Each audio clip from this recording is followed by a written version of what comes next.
I'm Doran. And I'm Dean. And this is episode 6 of Doran and Dean Talk. So, regular Saturday night show. Pleased to have you along and appreciate all your support so far. And so looking forward to tonight's show, aren't we? Yes, 4 more to double figures. Yeah, not rattling them off. Yeah, rifling through it, as they say. So, got a lot of good content this week. So some regular segments this week. So the usual stuff in terms of news of the week and some interesting stuff from across the pond. As ever. Yeah, always interesting from over there. Always, never a dull moment when you're talking about the good old US of A. And lots of little things as well. So no doubt, like we did last week, we sort of branched off, didn't we? And some not so little things as well. There's some very impressive things this week, which will become very clear, very quickly, won't they?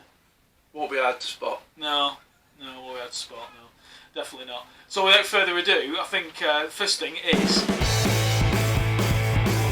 Okay, so welcome to the news of the week. This is our weekly roundup of just basically some stories we've pulled out from this week's news, isn't it? Yeah. So just a few not too serious stuff, but alternative news. Yeah, that's a good word.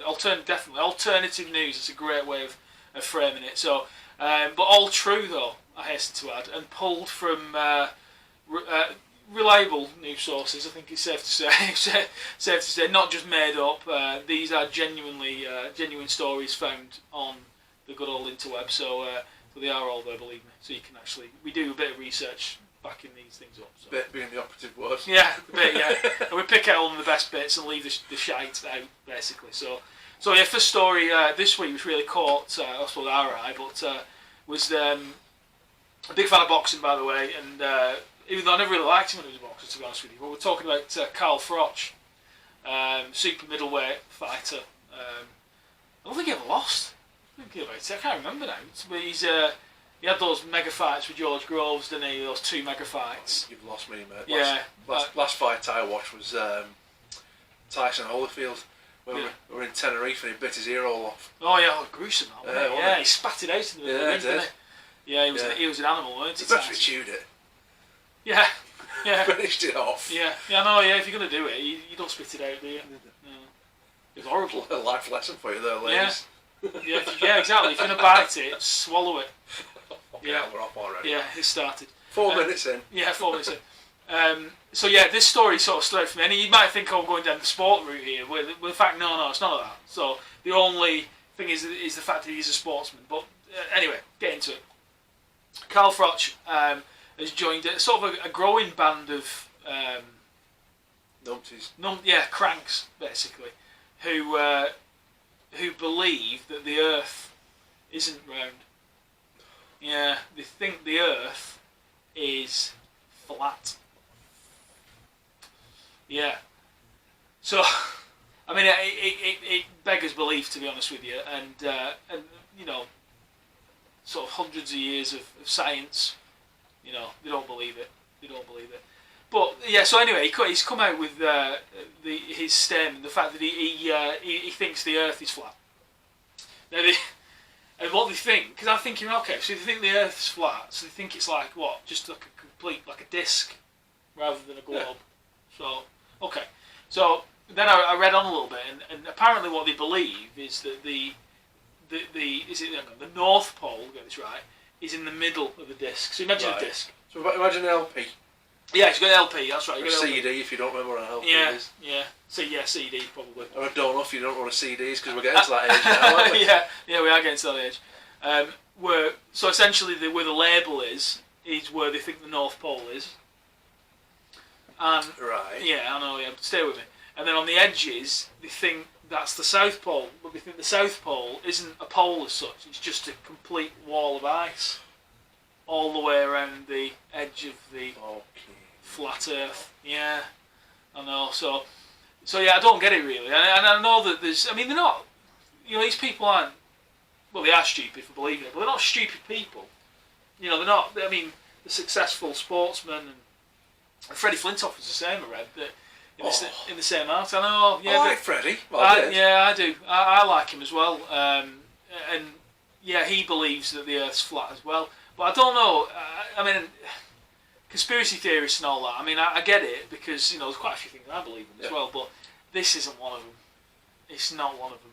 So basically, Frotch reckons that every sort of picture or image of the Earth as a globe is fake, or it's CGI essentially.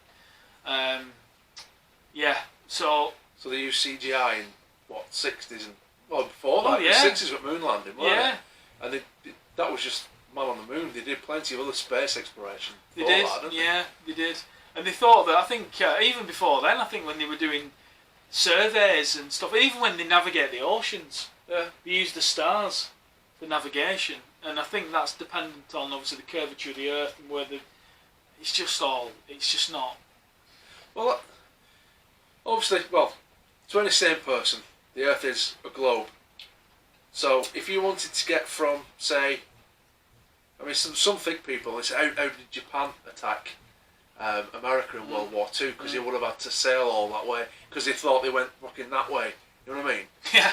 It wraps around, so it's not. It's just there. They actually go around. So that means they wouldn't have been able to do it. Yeah. So in World War II, that means the Japanese would have had to go, can't go that way, lads, because there's a big fuck off ice wall there. We'll have to go that way. Yeah. And they would have had to go across. Yeah, it doesn't make sense. Europe. Yeah, it's just not. It's not true, is it? Let's face it. That's just bullshit. How many times have you been punched? Too many. Not enough. I don't think. Yeah, maybe. Yeah, just not enough. But yeah, I don't get it either. Because they'd have to. They would have to travel. Well, it's satellites and all that, to navigate and stuff.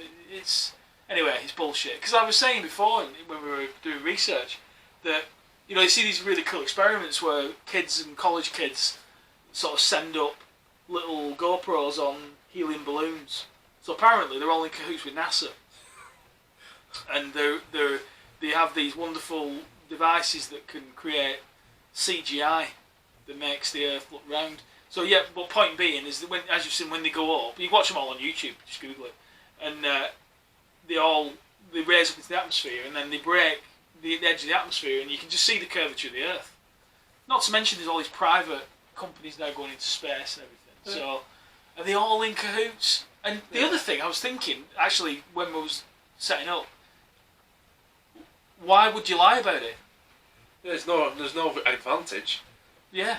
And it would also mean that before we had satellites and GPS and, like you said, they used the stars. After that, they used magnetic north on the compass. So if there's no such south pole, there's no polarising south. Yeah. That means every compass manufacturer since fucking 16 whatever has been in cahoots with NASA that wasn't formed until 400 years later. Yeah. He'll have a book coming out. You watch. Probably, yeah. How can I get it news? I don't want to go fighting again. Why are you telling everybody you believe Earth's flat? That's good. Yeah, good bit of publicity. I mean, I wouldn't tell him he was a crank to his face, I hasten to add. No, so, Carl, if you're watching, I mean, it doesn't really matter because you don't know where I live, but if anybody knows me out there and knows Carl Frotch, don't tell him where I live, please. Because I'd have to retract this statement live on camera with him probably sat next to me here, or sat between us. We both come on in a few weeks fucking black and blue. Yeah. We just want to clarify a point we made Flintoff in episode 6. Flintoff will tip up with his cricket bat and then all hell will break loose. I'd love to go for a drink with Freddie Flint. Yeah, I would, yeah. He's one of them, isn't he? Yeah, definitely. He's one of them. I mean, we've all done it where you have these fantasy nights out with your dream people in terms of on the piss, and he'd be one of them. Yeah, he'd definitely be one of them. Proper lad. Yeah, nice guy. From local to here as well. So really, really nice guy. Flat Earth. Jesus Christ. Yeah. If you're going to believe in something, make it believable. That's definitely not it. No, there's plenty of other conspiracy theories to get your teeth into. That's not one of them. No, there is. There's just no. Yeah, so you're all just cranks. Yeah, cranks. So so that was that definitely stood out for me. Yeah. Right, we're going from flat to a bit of a bulge here. All right. Because there's a chap now who was in Stoke. Steve. It's a sad story, though. Huh? Sad story. Steve Whitehurst, I think his name was. Alright. If you're watching, Steve, good to see you. Again, I'm up on my research here, you can tell. Steve Whitehurst. And he got accused of shoplifting, right? Right. Now, normally you'd think, well, you'd kick off. You know what I mean? You'd be a bit cheesed off. Yeah, you would be, yeah. Nicking something. Yeah. But I reckon he was a bit chuffed to get in caught because he'd been shopping. Apparently, he spent quite a bit of money. Female security guard stopped him at Potteries shopping centre. Right. She said, "Come with me, sir." And I said, "What for?" I said, I think you've nicked something. I think you've nicked a T-shirt." And he's like, "I've just spent 300 odd quid. I've got 2 bags in my hands. You know what I mean? Have a look. Where am I going to put it?" He said, "I think you've shoved it down your pants." I said, "Right, okay." So they took him to a cubicle. That big bulge in your pants, what is it? It's my knob.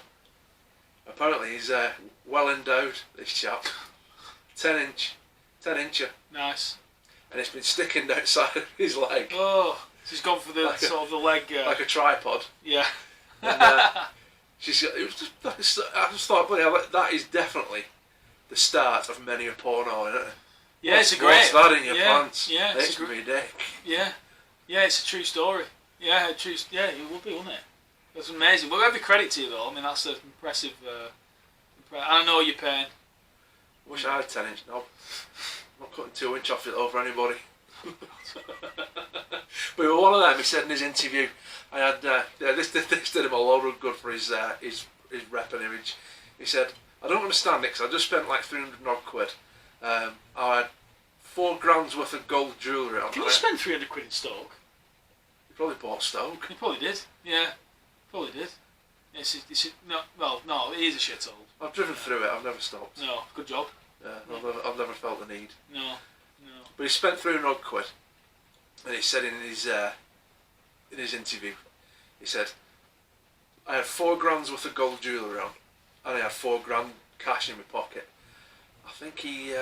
£4,000? Yeah, I think he might dabble in selling pharmaceuticals. Yeah, who carries £4,000 in their own with them? Pharmaceutical salesman. Yeah, they do, don't they? And £4,000 worth of jewellery.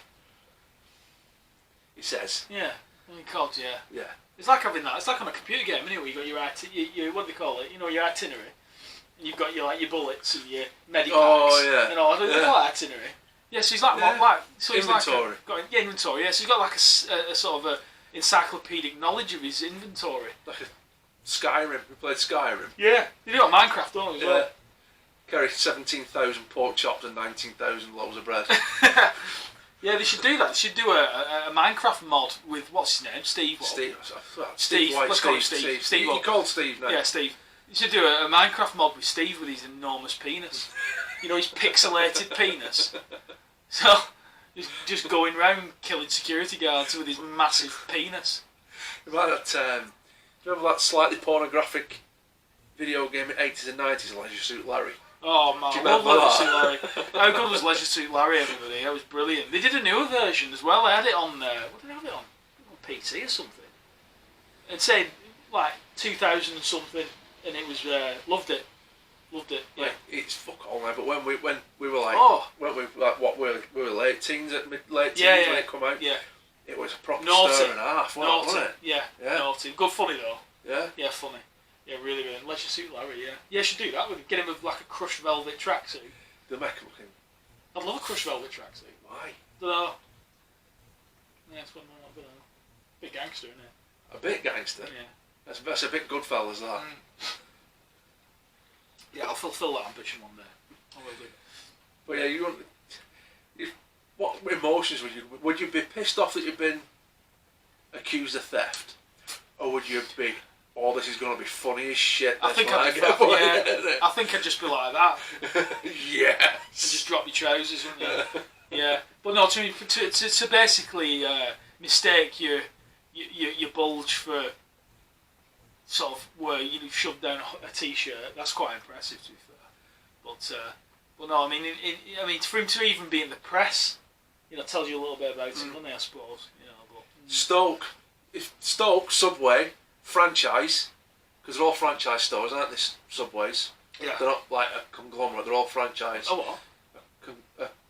Conglomerate. Yeah, I love that word. Yeah. I can never say that word. That's why I wanted to say again. What's it? You've cursed me now. Conglomerate. Say that 5 times. Conglomerate.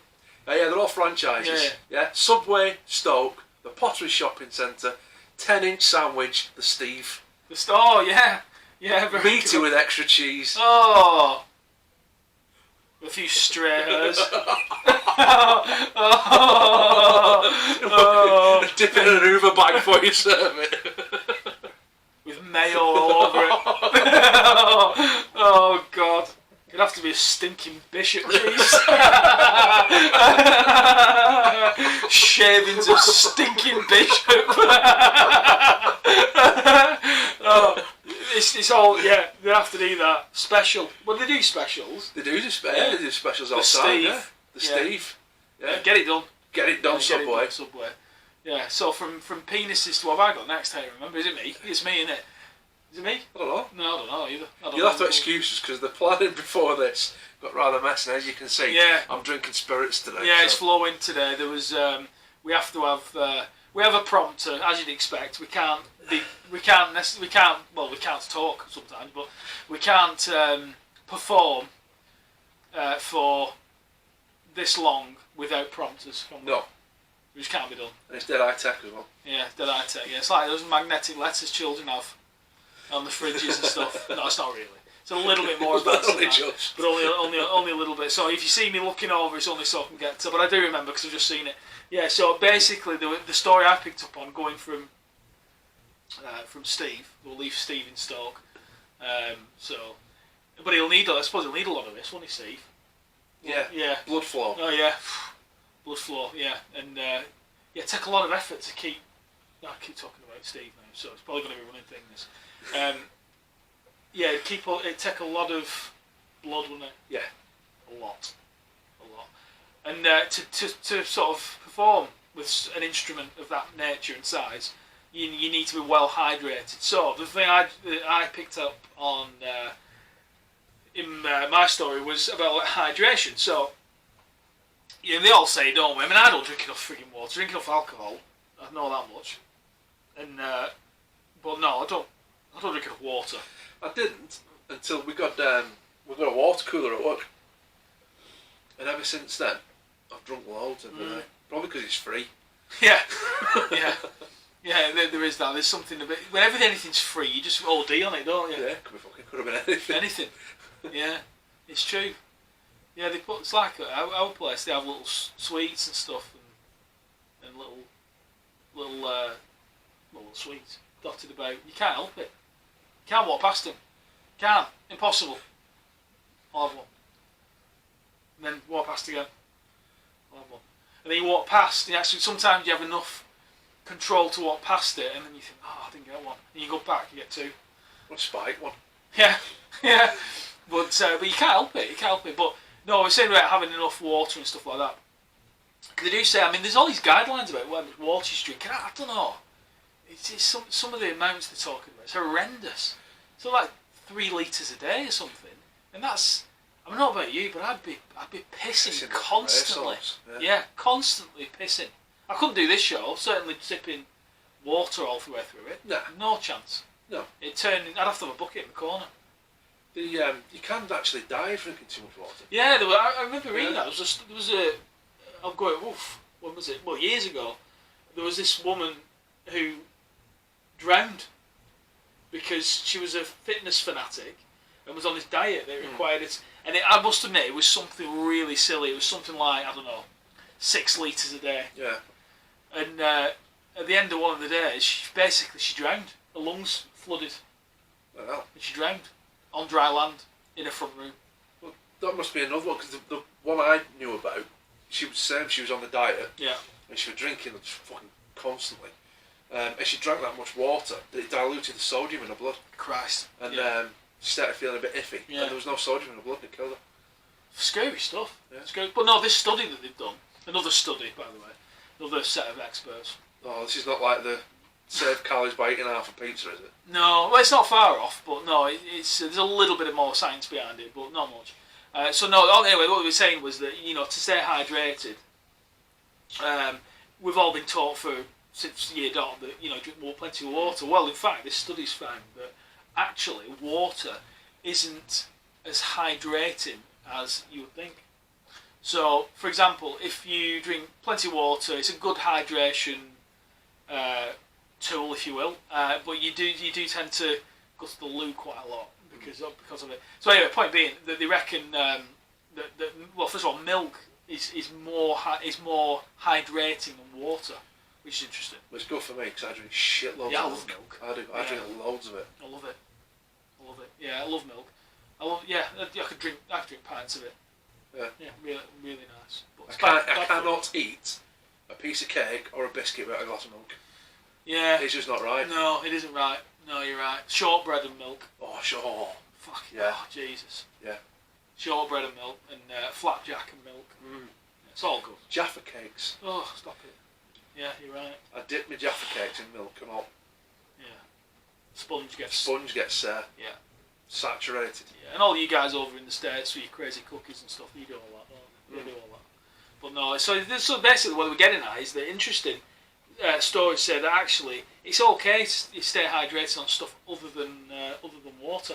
Now, my hope was I'd be reading through this report and it would actually the eureka moment would occur, and they were saying actually beer is good for drinking, well, it is good for drinking, but drinking to stay hydrated, it's not. I know, yeah. I don't necessarily believe it, but then I come up with this thing where I thought to myself, well, they're saying that because of the volume of it you drink and there's not enough water extracted from it, and it's a diuretic, so you tend to, well, you piss a lot. Yeah, and that's why, you know, when you have a drink, everybody out there, go to the bar or anything else, and you piss a lot because it's a diuretic. So it's not just you know, everyone does it. Although some people I know, they piss all the time. All the time. When they go out, you know, out for a drink and stuff, you can't hold a conversation. You're sitting there with somebody and talking, they come back, they just dry their hands after the toilet trip, sit down, have a drink. Oof, excuse me, and they're off again. I'm like a camel, mate. I can do a hot all-nighter and not go for a piss. I'm alright as long as I don't take the cork. You know what I mean? I'll be alright for ages, and then I'll go for a piss, and then I'll need one then every half hour. If you've got a keen eye, if you got to end of episode 3, you might be able to see the discomfort in my face because I was absolutely all in a burst. Oh yeah. I had to fucking literally sprint out of here when we wrapped up. Yeah, it was a funny moment. Yeah, if I had the memory card space to have saved that edit, I would have done, but I didn't do because it was just too. It was too long. It was basically me sat here on my own, waiting for you to come back. It was good though. So yeah, so I come up with this theory that, well, alright, if it's diuretic, but if I drank twice as much beer, would I be able to, you know, retain enough water to keep me hydrated? But alas, it's not. Yeah, I think it said, doesn't it? You should drink something with better, because milk nearly got labelled as superfood a few years back, didn't it? Yeah. Because it's got everything in it. It's got bit of fat, bit of sodium, bit of sugar. It lines your stomach. They very nearly labelled it a superfood, but they didn't quite do it. Probably to stop fucking people charging £9 a pint. Because they did that with everything that labelled as superfood. And remember goji berries? Oh, God. Nobody wanted them for years. I don't want one of them. They said, oh, you should eat these because they'll make you fucking Bruce Wayne or whatever like that. Yeah. And they're at £9 for a bag of it, yeah. Yeah, it's all bloody gimmicks. And you can imagine them sat at a plantation somewhere, if there is such thing as a goji berry plantation, sat there looking at each other, what the fuck are we going to do with all these goji berries? And you know, some clever soul has come up with the idea of marketing them properly and appealing to the I don't know what is that generation. I know that generation that I'm on about, and it's not even a generation. I think it's just a strain of society. Just waiting for the next label for something. Yeah, like John. Yeah. The Starbucks carrying laptop, bag wearing people. Yeah, they'll hear about something. Yeah. And they'll try it, and they'll go to them. What's that you're eating? Oh, do you not know what these are? Well, I know, fuck off. You didn't 30 minutes ago. No, just you know what I mean. You lot. You just sit in Starbucks, fucking tapping on. What do people do on laptops in Starbucks? Nothing. Minesweeper and Salter. They just want to look clever, don't they? Couldn't be up a player. Yeah, I've never felt. I've never felt the need, especially this day and age, because you've got a fucking smartphone. Yeah. I mean, I've never felt the need to sit in a window of a coffee shop, sipping a brew, tapping on the laptop. It's just pathetic. Give it up. Yeah. So I don't like you. Anyway, what I'm getting at Yeah, and they sprinkle fucking chia seeds on everything. Yeah. All that bollocks. Yeah. It's just, give it a break. Flaxseed is apparently a thing now, but I bought some. Oh god, what were it? Super porridge, Quaker super porridge. I only got it on offer. I weren't buying it because of what it was. It was on offer, and it had like an immune boost in it. And it had flaxseed in it, quinoa, and something else. And it were all right, but Christ Almighty, I'm like fucking what bloody big balloon that blew up, Hindenburg. Hindenburg disaster. Fucking hellfire. There's a fucking disaster. I was lifting off my seat. Yeah. I thought I'm not eating that again because I was. No. It can't be good for you. No. It's so good for you. It's bad. Yeah. I don't know what the right terminology is, but yeah, you're all cranks. You are. You really are. You're cranks with your fucking seeds and your nuts and all that stuff. I like nuts, but dry roasted. I like a whole nut. Part of all nuts. I love nuts though. I do like nuts. I do too. Yeah. Yeah. Pistachios. Love pistachios. Any nut. The other ones I don't. Which ones I don't like? Those macadamia nuts. I don't think I've tried them. Yeah, not a massive fan of them. But choking has of them. It's like eating oversized chickpeas. I'll have to try that. Yeah. The nicest ones I've had, if you ever go Asda, they have them, and they're an American brand. Smokehouse, you'll see them in a red packet and a blue diamond, and they're smoked almonds. Nice. And they're absolutely amazing. They're really, really good. Yeah, no, they do sound good. Yeah, they're really nice. Yeah. No, but I do, all that. I could probably do it, well, we will do. And I know every week we say, we come up with ideas during the show, not premeditated, I hasten to add, during the show of things that we'll need to cover in greater detail. And I think for me, that, I'm going to have to come up with a name for the people that I'm on about. You know what I mean? You'll know. Just go to your local Costa or Starbucks or, what's the other one, Cafe Nero, is it? Mainly Starbucks, to be fair. And check them out. Because they're just weird people. They're all sort of 28 to 35, aren't they? Yeah. Usually. Yeah. Pants too short for them. Yeah, boring. They're all self-righteous individuals as well. So. And you can never do anything right around them. So anyway, I'm going on and on. But certainly wouldn't spend much time around them if I can help it. No, definitely not. Right. Now, this will not keep you hydrated, because this is not milk. It is time for...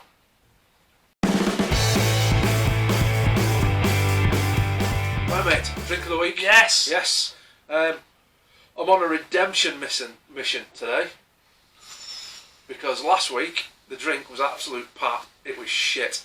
It was horrible. Yeah, I have to say it weren't good. Now we watched the episodes back just for ourselves, don't we? And I looked at my score. Yeah, we do, yeah. I looked at that score for that beer, and I thought, was I a bit harsh in that? And I thought, you know what? You weren't. No, I weren't. Bollocks to it. I'm standing by it. What did I get? I think I was too generous, to be honest. I think you give it a 5 and a bit. Yeah. And I give it a 2 and a bit. And on reflection, I think I'm leaning more towards your end of the spectrum. Yeah. But I've made it now. Judgment's called. Yeah, done. That's it, done. Scores are in. Can't Scores take them are back. locked in.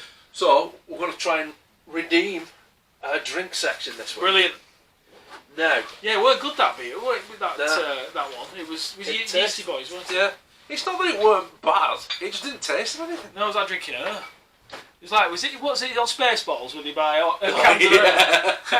You know, I've seen on Spaceballs and they have cans of oxygen. That's what it was like, wasn't it? It's just like cans of nothingness. But we were drawn in, as always with these things, with the clever marketing. We were. And it looked cool. This week is no exception. Brilliant. I have to admit, I am a fan of this. Not this particular beer, but the makers of it. Right. I have had different ones. Ooh. You might see me come out if you come round to our house. I've got a big tin that my missus got me for Christmas. It is Iron Maiden do their own beer. Oh, brilliant! I've heard about this. Oh, brilliant! I'm well excited. Now I've had it before. I've had the Iron Maiden beer before, the Trooper. Brilliant. Oh really yeah, that's beer. what I've heard of. Yeah. And they did an extra strength Trooper one. It was something like 6.5%, and that was fantastic. I can't remember what it was called now. And they did a Light Brigade one, which is like a light beer. Now I saw this and I was drawn by shape of bottle, and then I looked at the label and I thought, oh fucking hell, it's Iron Maiden beer, I've not had that. Now this is Iron Maiden. Look at that label. Oh man, that's cool as fuck. That's good. Sun and Steel Sake Lager. Sake lager. Yep. Oh my god, in the Japanese rice wine. Yep. Sun and Steel is a 4.8% double fermented pilsner infused with sake to produce a crisp, refreshing taste with a flash of fruit. Oh my god, The that's sixth beer from Maiden vocalist Bruce Dickinson and Robinson's Brewery. And they're in Stockport, by the way, not too far from me. This project was over 2 years in the making, blending creative thinking, British brewing excellence, and Japanese sake yeast to create a truly unique beer. This is really, really cool. I'll tell you what I'm going to do, actually, even though... I'm not going to throw that away. No, I'm not going to let go. No, is the on the edit, I'll put a picture of the label because it's that cool. So That is ace. yeah, it's a cool Is label. it? So here's the label. Yeah, how cool is that? That's stunning, yeah, that. stunning. Yeah, I would buy it and hold it in a bar just for that. Cool as anything. Created by Iron Maiden. Tell you what, it's a clever. You've got to give me his due. That Bruce Dickinson is a clever chap. Because not only is he the excellent vocalist, one of the best bands in the world, he's a qualified pilot. Yeah, he is an airline pilot. Yeah, isn't he flies Ed Force One, doesn't he? The Iron Maiden's plane. Does he? Yeah, he flies that. He's a championship fencer. Oh yeah. Yeah, he speaks about 5 languages. Clever guy. And it must run in the family because his cousin, I think, is Rob Dickinson. Do you know? Yeah, I said, do you know? You're venting a knowledge here tonight. You know. Yeah. His cousin, Rob Dickinson, do you know Singer, that make the upgraded old Porsches? Yeah, done really well, yeah. That's his cousin. Oh, is he really? Founded it, yeah. I never knew that. So they're a bit clever, Dickinsons. Yeah, Singer's not great. David Dickinson. Cheaper chips. David Dickinson. And speaking of cheaper chips, this is £1.50 a bottle. See, that's it's getting better and better as we thank you. Oh, keep them. So this is Sun and Steel. Iron Maiden. What a quality. I'm hoping this is as good as it looks. The bottle's a little bit misleading because it's tall. It's only 330ml. Yeah. It feels it's obviously smaller. But it feels a lot bigger, doesn't it? Compared to my Brewdog. You can see that's a that, fucking... I thought that was a bottle of wine when you brought it. It is not far off, to be honest with you, that one, a bottle of wine. It's very good, by the way. We might have a look at that later. Come in, sipping a bottle of wine. I thought he's finally getting off the edge. Yeah. Made the glass redundant. Yeah. That is Yeah. a cracking label. Yeah, lovely. I'd buy that on a t-shirt. I would. Yeah, I'd love that. Right, cheers, mate. Let's go. Cheers.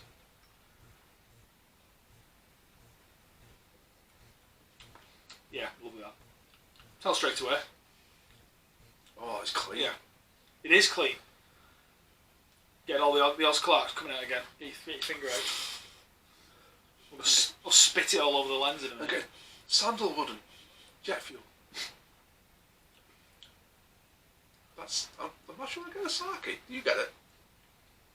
Oh, there is a strange flavour to it. Very strong tasting, Yeah. even though it's not particularly strong, 4.8%. But no, very drinkable though. Very drinkable indeed. I can get that. Just right at end. I know I'm going all fucking You posh. are going fucking Oz Clark again. But right at end you got a little sweet. Yeah. See, I've ruined my palate 'cause I'm drinking Tennessee Fire, which is the cinnamon infused Jack Daniels. So I might have ruined my tongue for this, but I get that right at the very end. It's not harsh. It's not harsh. Nice. No, last week that Yeasty Boys, we criticised that for its lack of flavour. It was exceptionally drinkable because it didn't fucking taste of anything. Yeah. But this is very drinkable, but it's a good taste. Strong as well. flavour. Yeah, very strong flavour. But no winner that. Lovely. Really nice. I say it tastes like, 'cause it probably is. It tastes like a proper premium lager, doesn't it? Yeah, it does. None of your fucking Carlins or shit. No. No, very nice.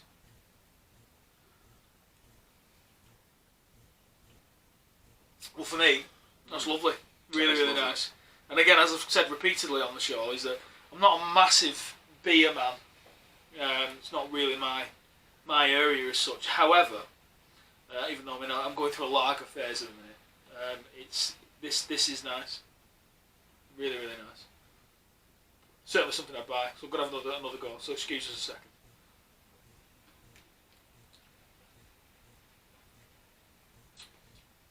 One more. See, the sound of silence is probably telling because it's nice. And we've both gone through half a bottle. Yeah, we have, yeah. Yeah. So I'm going to put it down before we fall over. Before we fall over, yeah. So that, I'm just going to get the lid shot if I can. There we are, all that. You can see that, guys. So that is Sun and Steel, Iron Maiden's own 6th beer as well. And he said £1.50 a bottle. £1.50 a bottle, yeah. I could buy that. Yeah. I'd buy that, definitely, without a doubt. That used to be just £2.50 a can, weren't it, last week? On its own, yeah. On its own, yeah. But you can. It wasn't an offer. It was 4 for £6. Yeah. So you know what offers like? They always take them off, don't they? Yeah. I'd rather 4 of them. I could drink 4 of them. The gas is coming out now, guys. Sign of age. I could drink a lot of them. Yeah, I could. They need to do them in a carry 6-pack or 8-pack or something, don't they? Yeah. Plastic carry case. Get Greta's back up. Yeah, but no, for me, it is a winner. So I think for scoring as well, I'm going to jump in here. Just sort of, if you don't mind, just sort of dictate the lead in terms of scoring. I love the guy. You can't see that. I know you've seen it by now, but the picture of the label really, really cool. It's got Ed, Eddie from Ed. If you don't know, you don't deserve to know. You need to find out. You got Eddie on here, and he's dressed as a samurai warrior, which I think is pretty cool as well. And so great marketing, great beer, great taste. Got all the kudos in the world with Iron Maiden attached to it. £1.50 a bottle winner, absolute winner. So for me, and this is with my beer goggles on, so to speak, I'm going to go strong. I'm going to go 8.5. I'm going to go without a doubt. Good score. Yeah. I'm actually going to go a little bit more because I absolutely love the taste of that. It's a decent strength alcohol-wise. It's a decent strength taste-wise, but it's not heavy drinking. It doesn't leave an horrible taste. Definitely not. It's just once you've tasted it and you get a little bit of flashy psyche at the end, it disappears, doesn't it? Yeah, it does. Yeah. It's like, you're not left with a film or an aftertaste. It's a great. It's very true that, and I don't like. Well, neither of us do. We don't buy into a lot of this connoisseur bollocks, but it is what it is in terms of how it tastes. And you're absolutely right. Though. It leaves a strong flavour, but then it just dissipates really quick. Yeah. I'm going a little bit more. I'm going to go 8.8. Good score. It is a very good score, that. Excellent. And a nice sort of pick me up from last week. Yeah, it is. Just going off on tangents because we do. Yeah, we do. Just going back to the marketing. How good Iron Maiden are at the marketing. I've got a t-shirt coming. I'll try and wear it next week. You might have guessed I'm a big Star Wars fan. Really? Did I mention? No. And as Doran said, you heard it here first. Yeah. As Doran said, the mascot is Eddie. It's Eddie in an X-wing fighter. Yeah. With that helmet on, and it says Ed 5 standing by. Oh right, really good. So I'll wear that next week. We'll see. Yeah, we'll have to. We'll check that out. So yeah, that was an absolute winner. It was. So we'll get on Ed Force 1. Oh, nice. Did you like that? Seamless. We'll crank up the old engines and we'll fly right over the Atlantic, because now it's time for this. Okay, so welcome to this week's Across the Pond. So this, if it's the first time you watched us, then this segment essentially is we pick out some highlights, should I say? What's the best word to use it, probably, from stories that occurred from across the pond in the good old US of A. So all you crazy fools out there across the pond, again, it's just we have to leave out 99% of stories, don't we? We could probably make a full episode on 1 week's worth of news. Yeah, we could, because some of the news stories that come out from over there, my God, it's brilliant. We read some of them and we have to double check the credits because we're thinking, we're not having that, that's not real, somebody's taking the piss. And we do have to tone it down a bit, because some of the stuff you can't, even for us, and we're by no means prudes or anything, and we're quite open-minded about most things. But can't even spell PC, never mind that. No. But no, some of the stuff, my God, yeah, it's eye-opening. That's what I'm trying to say, eye-opening. But the first story, and this is the funny thing. The reason I'm chuckling because this is actually a toned down one, which is quite. You'll understand what I mean in a minute. This is the story of Michael and I think I can't remember the name now. Michael and what's the other name? Christine. Yeah, I'd check the prompter there. Michael and Christine Barnett, who a couple from Indiana. Oh, We're related to him off that police chases, remember him? Sheriff John Burnett. That's him. No, it weren't him. No, it weren't him. What do he is now? Sheriff John Burnett. If you're watching this, well, like a lot of people will know who that is as well. But yeah, he was that very. In fact, he was nearly as orange as Trump. Wasn't he? He weren't far off, was he? Yeah, his teeth was white, weren't they? And he used to host. He'd be working in a Macadee somewhere in Texas now, wouldn't he? Yeah. If you buy this cheeseburger, you can get the French fries. Yeah.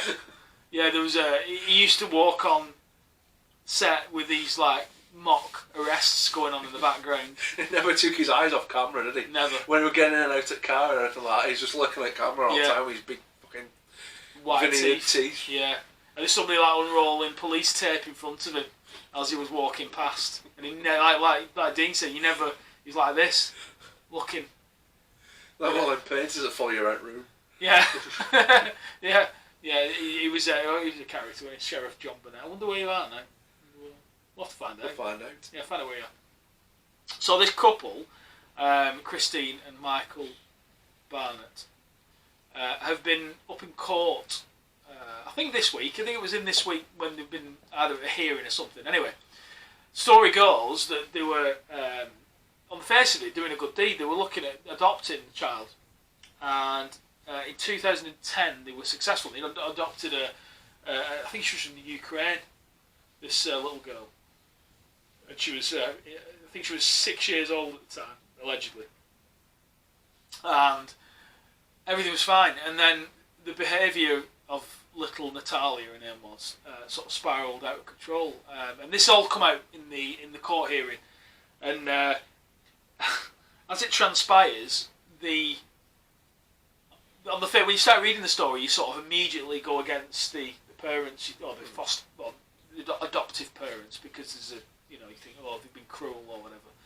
And essentially what they did is they gave her up. But as it transpires, the reason they gave her up was because little Natalia was 22. And apparently, this bit isn't funny. I mean, it's funny. It's a funny story, but it's not funny, this bit. The woman in question, so Natalia, the woman, actually suffered from this form of dwarfism that meant that at 22 years old she resembled a 6-year-old or an 8-year-old, I think it was. Yes, I think it was 6. And so basically this little Natalia persecuted her adoptive parents for years, and as it came out, she was actually a 22-year-old Russian or Ukrainian, and she was swearing all sorts. Yeah, horrendous story. I mean, funny. I mean, it is funny, but it's not funny at the same time. It's quite controversial and everything else. But yeah, so the little kid who they thought would get this lovely bundle of joy from Ukraine was actually a 22-year-old psychotic Ukrainian. Why am I thinking of Dead Parrot sketch for Python? Yeah, yeah, yeah. Yeah, exactly. It's true. Yeah. This woman is 22. Yeah. No, she isn't. That's right. Yeah. It's you can't imagine things like that happening. I remember watching that movie actually. It came to me before. There was that horror movie, weren't there? The Orphan. Jennifer Connelly. I can't remember. And was it The Orphan? She was The Orphan. And basically, she had that thing around her neck, a little collar. She looked like a girl, and it turned out she was a woman. It reminded me of that. Horrible film, fucking horrible. And this social worker looked after her, and anyway found out that like she took the collar off and there was like a big scar under her neck, and they took her perfect little kiddie teeth out, and she had these rotten teeth behind it, and it was horrible. But I had this vision of like this little. I've not seen that. Yeah, it's horrible. Yeah, it's horrible. Unfortunately. But you couldn't write this. You could not write it. So it was an amazing story. But you don't think like those things happen in real life, do you? You don't think it's going to happen? Ukrainian. What if possible, I suppose. So that's what Chernobyl was, wasn't it? Ukraine. Yeah. What if that's what? Don't know if it's some sort of hereditary condition or whatever. And you don't wish any ill on anybody, but it don't matter whether you're 3'2" or 5'10". If you're an absolute bitch, you're a bitch, aren't you? And this woman apparently weren't nice. Do you know why you shouldn't buy Y-fronts from Ukraine? No. Chernobyl fallouts. Yeah, and you say if you were Steve, you wouldn't want that happening, would you? Well, no, he did break his foot. Yeah, he would break his foot. We're dragging it behind him like Yeah. fucking Cyril Snare off raccoons. Yeah. Yeah, you wouldn't want to. Yeah, you wouldn't want Steve to have the Ukrainian underwear without a doubt. No, but amazing. Yeah, an unbelievable story. You couldn't write it. So, what have you got?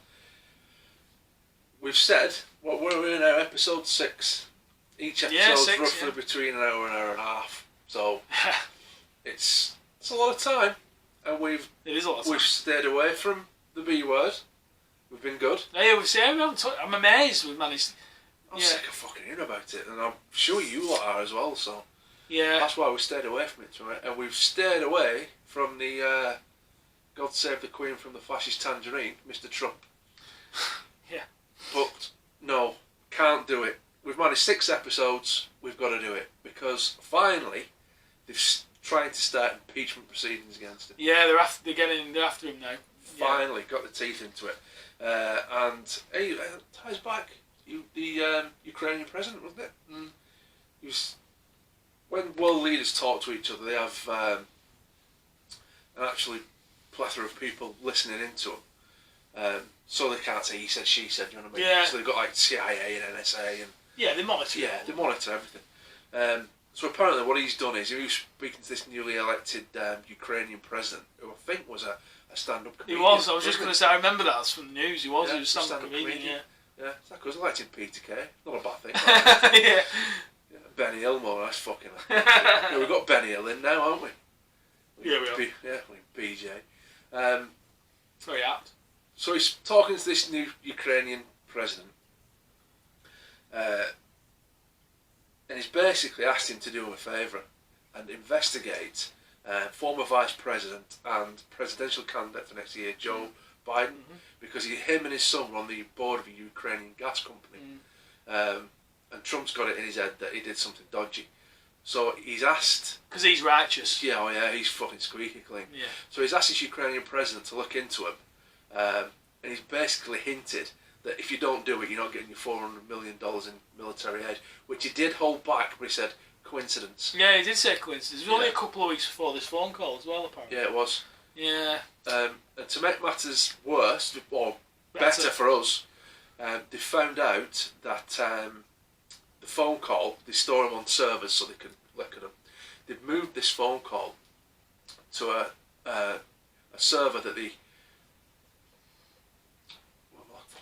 Secure server. Yeah, a secure server that they only use for like top like covert national security shit, like fucking SEAL Team 6 when they went for Bin Laden and stuff like that. I'm talking fucking if you read it you're dead stuff, you know what I mean? So they put it in there, so they've gone, hang on, why is that in there? Yeah. So this whistleblower, who turns out might be a CIA officer, which gives him a load of credibility, they said, yeah, and that's not the only one, because apparently they reckon there's stuff on this secure server when he spoke to Putin. So they're going to have him. They're going to have his pants down. Well, they do get him because the guy's crooked. Oh, fucking hell, mate. He's wrong. He's a wrong un. Ben's a dog's back leg. Yeah, he really is. He is. He's a wrong un. No, but it's about time, really. Having said all that, I don't know what'll happen, to be honest, because he might just end up not running in the race. You know, the 2020 race. I don't know. But he's the guy. He's a Teflon, isn't it? Nothing sticks to him. Nothing sticks. But maybe this is just a bit too much for him to brush off this one. When he first got elected, and obviously everybody woke up to the news that he got elected, and the whole world's like, fucking hell, what's gone on over there? Couldn't believe it. No. Couldn't believe it. He'd only been in office a few weeks, and if you remember, he started bad-mouthing his own security services and intelligence services. He went after the FBI as well. He did, and I said to my missus at the time, not blowing my own trumpet, I said, that is suicide, that. You don't turn round and poke the National Security Agency, Central Intelligence Agency, because they'll have you. Yeah. They'll have one day they'll have something on you or find something. They will. So yeah, they've had him. And they don't like. They're not too keen on. You have to be. Well, if you're not an ex-military man, Yeah. you have to be extra nice. Yeah. Well, he's a draft dodger, isn't he? Yeah. Got his doctor to make up some bullshit thing about his bone spurs or something. Yeah. That's the least of his worries. Fucking hell. But yeah, he's. I think this time it might just stick and something like that. He might not even get impeached, bizarrely, in terms of actually removed from office, but it might lead to some sort of prosecution. Yeah.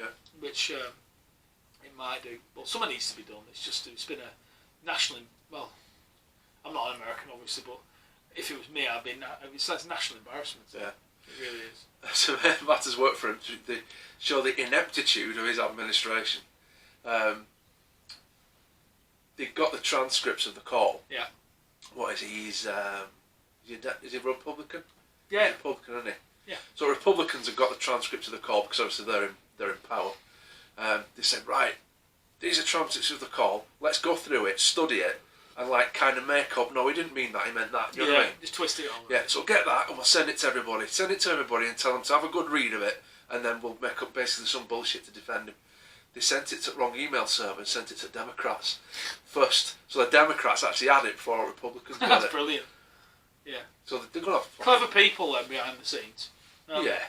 They're clever, Yeah. slick. Cloak and dagger. Yeah, slick. Yeah. It's horrendous situation over there. So I hope. And it's just not good for. It's just not good for the country as a whole. You know how you're looked upon as well. It's just not good, is it? It's like us over here with Johnson as well. I mean,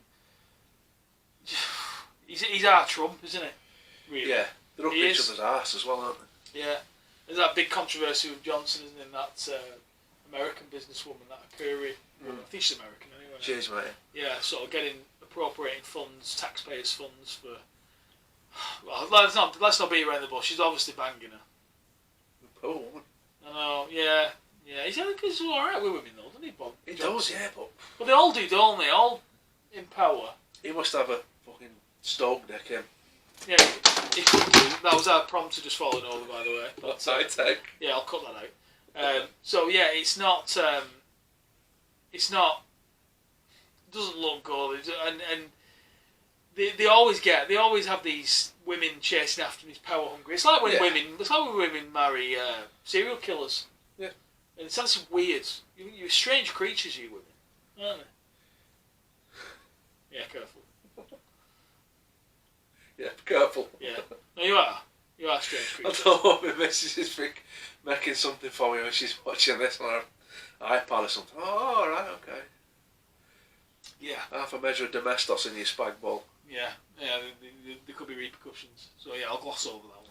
But they're all, if you notice, and you're going to notice, I mean, obviously I'm not American, I don't know what it's like over there, I don't know what it's like to live over there, we can just commentate from afar, can't we?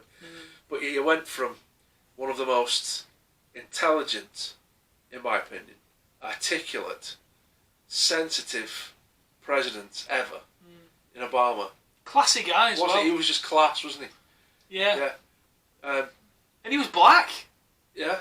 I mean, you voted in. I mean, in America, I'll be honest with you, and I don't mind saying it on camera, in my lifetime, I thought that you would have elected a woman far sooner.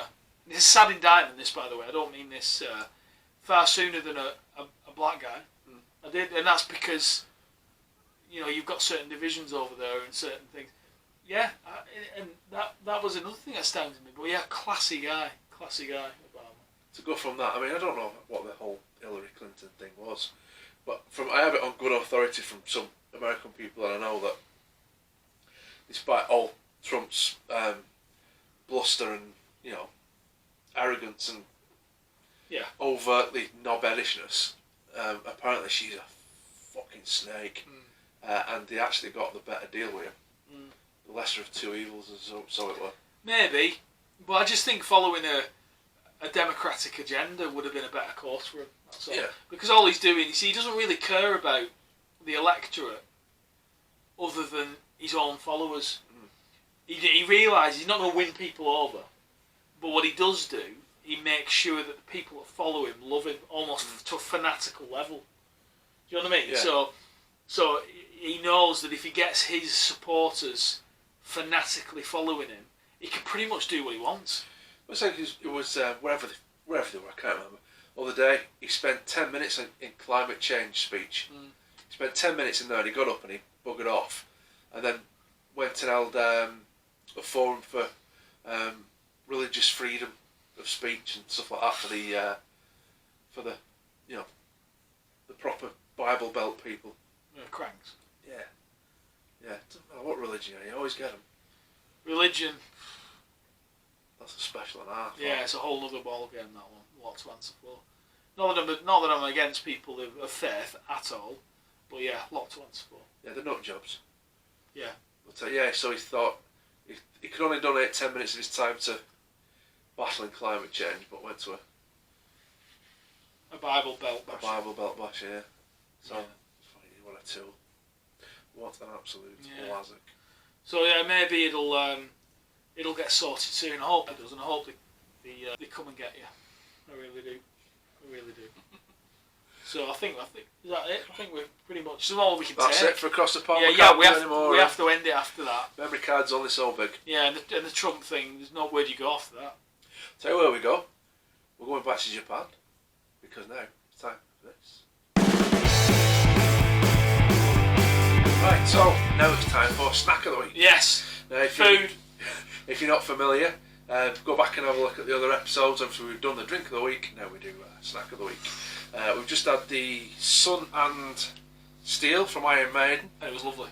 Heart back to Japan when it's sake in. So I've tried to do a bit of a theme this week. I've gone, I think I'm turning Japanese. Now last week we were flipped, weren't we? The drink was shite. The snack was fantastic. We had the Habanos. How could I forget? Sausages. They were amazing, weren't they? Oh my god, amazing. It was a taste sensation. Yeah. You bought some, by the way. I have to admit, I'm a bit. What's the word I'm looking for? Dubious. If you're dubious, then I'm terrified. No, it's not. It's no bad. All it is, I went to deli counter. Right. Brilliant. Well, that's all right. I got them and I thought, oh, they look good, and they tie in, try and tie in. You know what I mean? And then Thai for Japanese. Fucking no. Sorry, bit of a stretch. That. For an hour and a half. But then when I got here today, I thought, do you know what? Ideally, they need not cooking but warming up these. I don't know what they'll be like, to be honest with you. But there's no warm up instructions on the packet. Okay. And I thought, if I try and warm it up and I get it wrong and I give us food poisoning snack a week and we're doing fucking Exorcist on camera, it's not going to look good. So, I'm excited. From Morrison's. Oh, Morrison's. Katsu, which is Japanese. Yeah. Katsu's chicken spring rolls. Oh, yes. These were 4 for £2. There's only 2 left because my kids found them at fridge and fucking liberated 2 of them. Brilliant. Well, at least there's 2. Well, there is 2. Like I said, they look. I don't know. We'll see how they look nice. We'll see how it goes because I think they could do yeah, good on you, Morrison's. You have they do bakery stuff quite well, don't they? Yeah. They're all right. Always got Morrison's for meat. Yeah, it's funny. I don't go to Morrison's mainly because it's one of the. I go to Morrison's on the drive home from work. That's me go-to for bakery and stuff like that. It's but no, I'm not. Don't do the full shop. The meat from Morrison's is fucking ace. Absolutely gorgeous. Yeah, they look good. Yeah, I don't know. You're not sure, are you? I'm not. I don't know. I might be pleasantly surprised, but okay. I have my doubts. So these are. So let's just recap. So these are katsu. Katsu chicken spring rolls, crisp. It's not fucking crisp at all. I don't mind them like that though. They smell fantastic. They do. Crisp pastry rolls filled with chicken, bean sprouts, water chestnuts. Chicken is 22%, produced in the UK from Thai chicken, so you're actually right. Alright, yeah. Well, I've never seen fucking Japanese chicken. I keep thinking of Steve when I put this close to my face. It's not 10 inches, that mate. It smells lovely though. It smells really nice. Right. Well, yeah, these smell lovely, so I'm gonna cheers. Cheers, everybody.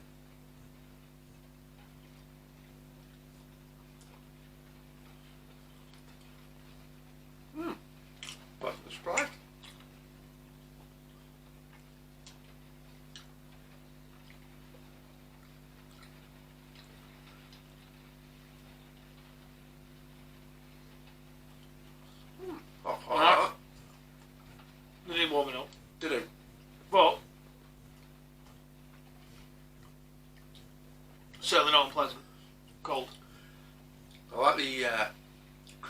chestnuts.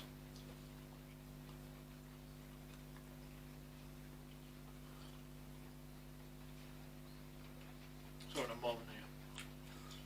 But I love that whole, I know it's not Chinese. Chinese curries. If we've got Chinese, I usually go to curry. They smell lovely. I can't have that bag of the gone. Gone. Smashed.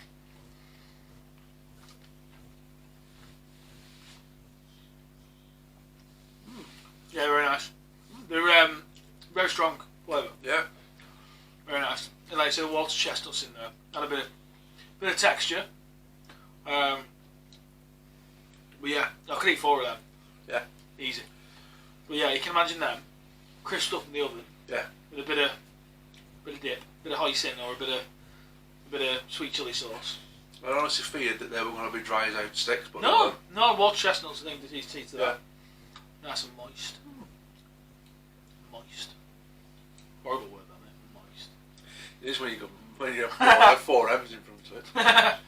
Yeah, no, very nice. Well, yeah, I think I'll buy some of them. So the katsu chicken spring rolls from Morrison's. So yeah, real beer food. Yeah, beer food. Oh yeah, Yeah, definitely. beer food related to that. But answer me this, Morrison's, if anybody's watching, why, when I go to your deli counter, I very nearly got us some Scotch eggs. Ah, funny with Scotch eggs. Yeah. They were like, you know, they had shit in them, not just normal Scotch eggs.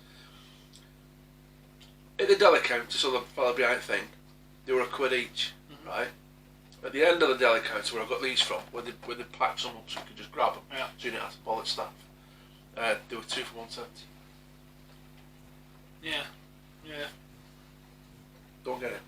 I like them. Yeah, They're actually nice. There's a lot of controversy with these multi-buy offers.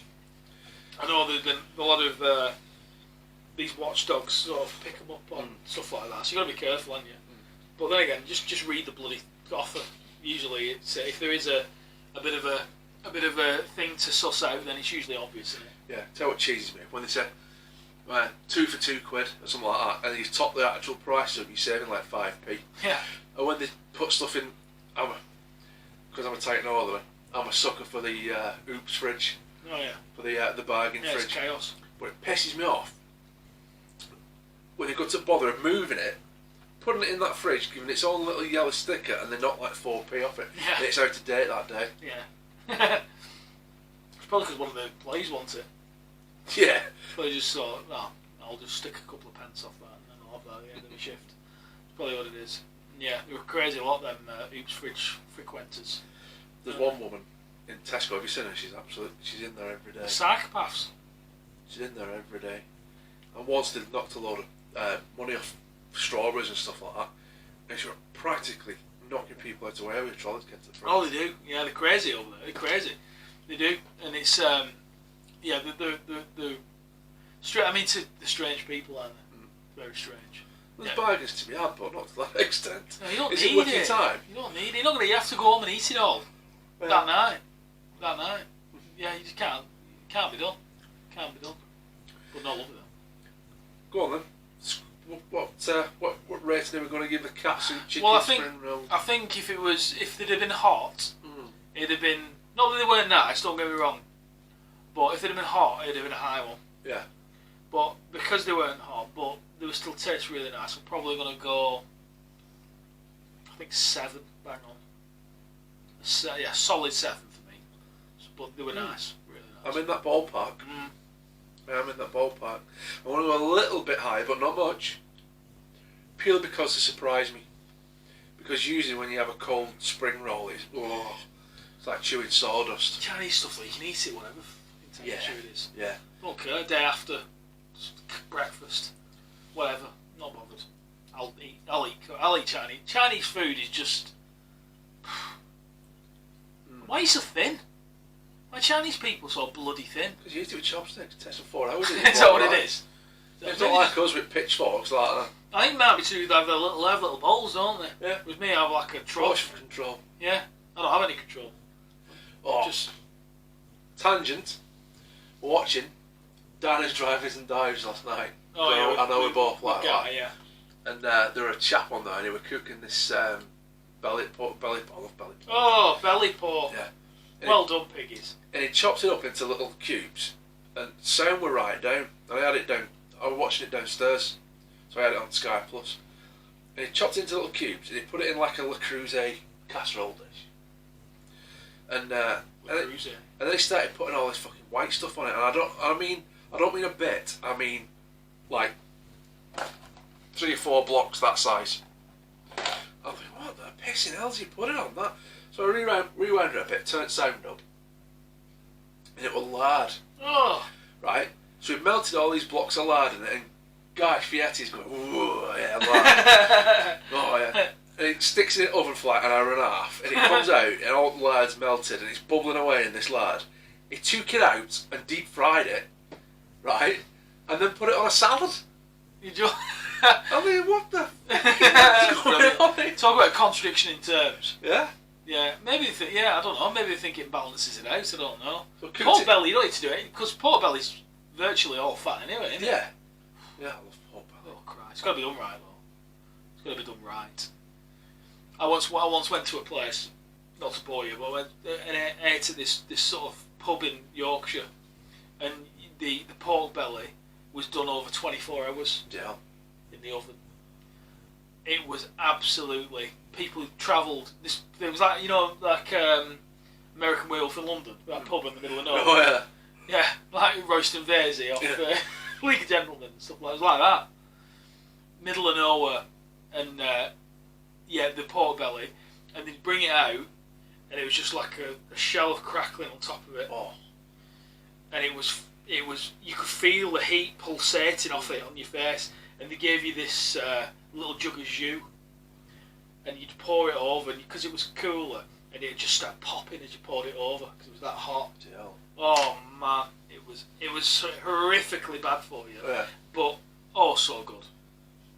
Yeah, like I'm salivating. Well, really good. I've been a couple of times there. There's a restaurant in Liverpool, I think there's one in Manchester and Leeds as well, called Fazenda.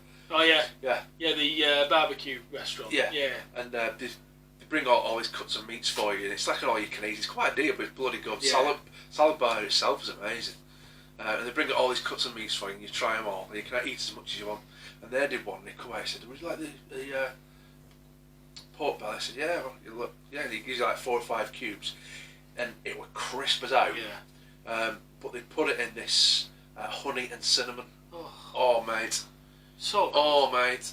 Honestly, I could have eaten it until paramedics turned up. And they would probably turn up. Yeah. Oh, Christ, it was good. Yeah.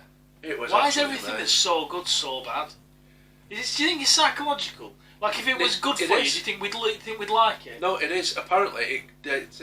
Knowledge here. Apparently, it dates back to when we were like knuckle draggers. Yeah. So, so about. You mean from Leyland? 5 or 6 years ago. Yeah. It dates back to 1990 if you're from Leyland. What's that? You know, that savoury. So you got that savoury. It's like the umami. Uvavu? No, uranu. Yeah. But the taste, like the creamy texture of fat. Apparently, stop it talking about it. Apparently, it's hardwired into your brain.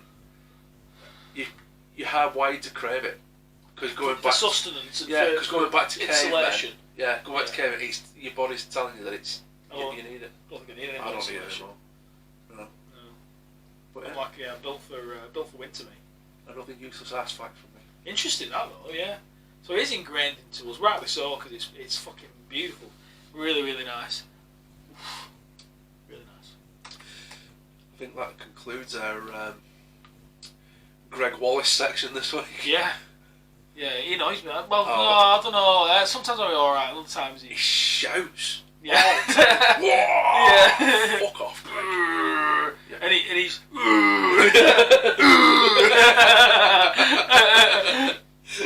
He doesn't. Like a pud. Yeah. Yeah, like a pud. He's like a fucking roll-on deodorant with glasses on, isn't he? Yeah. Yeah. Says me. Yeah, he's alright. He's a good laugh. He's a good laugh on there. Not like John Turod, who's like a emotionless robot. There's a drinking game for you. In fact, no, don't, because you'll end up dead in half an hour. Get yourself a bottle of whiskey or your favourite spirit, whatever you want, a case of beers. watch MasterChef or Celebrity MasterChef, every time Greg Wallace says, however, or John Turturro goes, as you like, it's as salty as you like. He's got that fucking Australian accent. Take a shot, but you'll be dead in half an hour. So. Yeah, he's an odd character. They're good together though, so I'd they actually hate each other apparently. Really? Yeah. That? Yeah, apparently they can't stand no each way. other. Yeah, but they're like, on screen they're actually pretty good, aren't they? Yeah. They're right on screen. So, but anyway, not that I've not watched MasterChef that much, but no, good fun. Good fun. So I think that's it. Yeah. Oh, the snack of the week. Yeah, I was getting a bit sad with snack of the weekends. Yeah. No, nothing else. I'll bring us something more substantial next week. No, that's enough. You don't want too much. You've got some savage drinking to do. So yeah, I've got to keep room for the old liquid lunch as well, haven't we? Without today. So I think that concludes it, doesn't it? Yeah. Awesome. Yeah. Brilliant. Love it. Right. So I think now it's time for. Right, now it is time for another regular section of ours. It is History of the Week. Yes. And if you're not familiar with our History of the Week, please go back and have a look at our other episodes. It is not fucking boring history at school.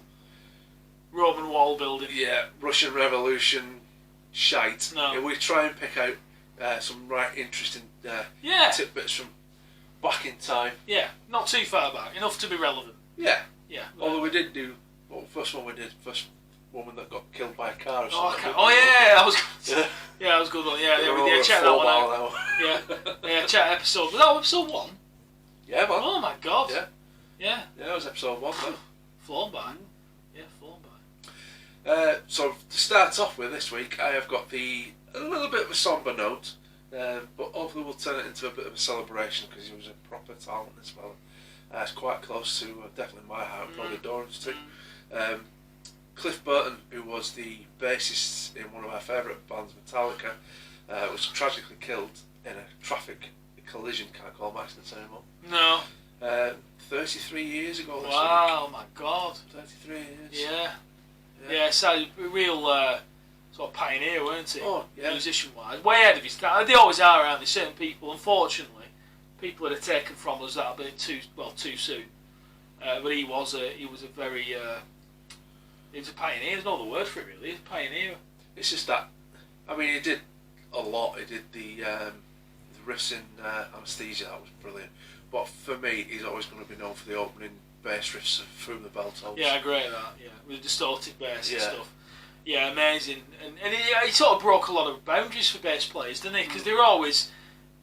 Bass players are always odd people anyway, but they're... sorry, Si. Yeah, sorry, mate, yeah. But he sort of came to the forefront, really, and like Dean said, a few of the songs, well, quite a few of that era, of around Ride the Lightning and obviously Kill 'Em All and all that, whereas he took the lead, didn't he, in a lot of the songs, and he sort of, whether he was opening them or played parts on the song that led the entire song, didn't he? So he broke the mould as far as that goes. But yeah, taken too soon as always. So it's we'll tip a glass to you for that. Yeah, it's you're a true legend, isn't it? Yeah, and I don't know if it's excuse me. I don't know if it's connected in any way, but James Hetfield, if you don't know James Hetfield, is the lead singer and rhythm guitarist in Metallica. He has gone back to rehab this week. Yeah, I heard that. Yeah, so he's obviously got his demons, hasn't he? Yeah. And that comes with a lot of fame as well. Fame, and I think the reason these people are as successful as they are because they get driven by trauma, don't they? A lot of the time, in terms of things that have happened in life and stuff. So we wish him, speedy recovery and hope you sort of conquer your demons again. So, but some people just can't control it, can they? No. This is it. You just can't. They struggle with it, and it is a shame. I mean, we laugh about drinking, and we drink every episode that we're on here, but we all recognise it's got to be moderated, hasn't it? Yeah, and before, and after, and planning, research. Yeah, it doesn't count now though. I've told you it's only screen time that counts. Oh right. Yeah, as far as they're concerned, we don't exist when the camera goes off. Well, Man, to be honest, we probably don't exist when it's on. Yeah, that's all I've drunk all week. Yeah, whatever. Yeah, but But no, so it's, you have a good time, but you got to remember some people can't. They can't. Yeah. They can't control themselves. So. Well, they've because of that they've cancelled their Australian tour, and going off on a very related thing. Lars Ulrich, who's the drummer, if you don't know, does me head in, Lars. He's a bit of a gobshite. Yeah. As much as I love Metallica, he's a bit of a gobshite. Yeah, he loves himself a bit too much. He does.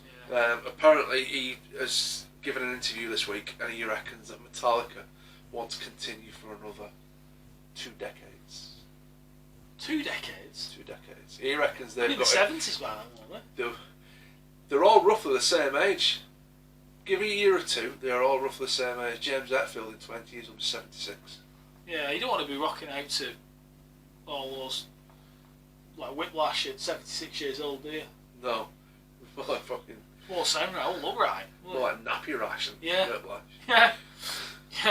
Yeah, you would be. Yeah, you wouldn't want to be. Yeah, certain things, you become a parody of yourselves.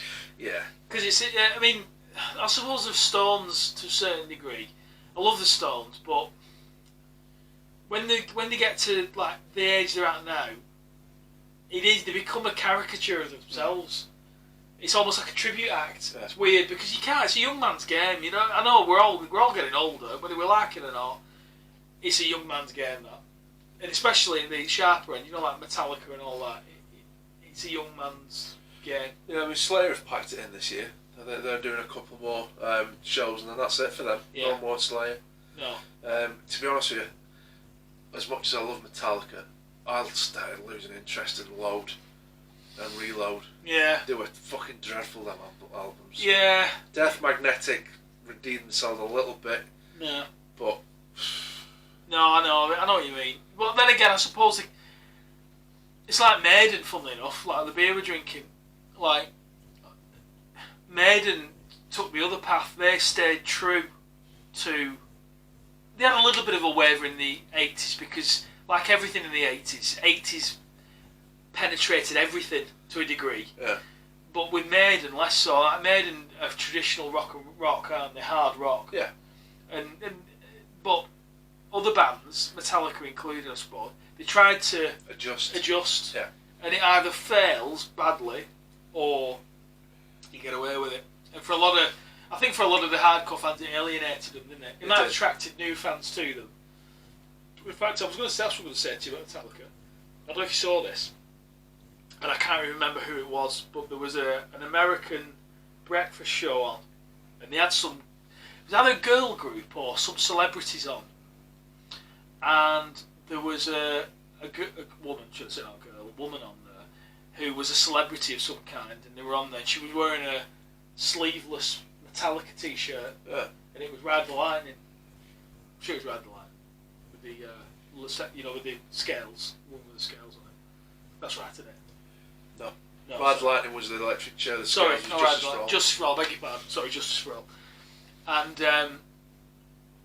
the host, and every credit to, because I would have had the balls to use on live TV, and he mid-interview he just said to her, "How many Metallica songs can you name?" Good lad. And she couldn't name one of them. Yeah. Not a clue. Not a clue. Now, not to say you have... You know, you can wear what you want, I suppose, but and he pulled her up on it straight away. And he singled her out, and she was like, "Oh, if you start humming one, I'll remember it." Type of thing. It was horrible. I'd have done a fucking obscure one, like a Ryan or something like that. Yeah. But it was embarrassing, but every credit to you. So yeah, that's a dog my cap to you on that one. So it was interesting. Well, there was a girl I'm saying girl as well, so it's girl older.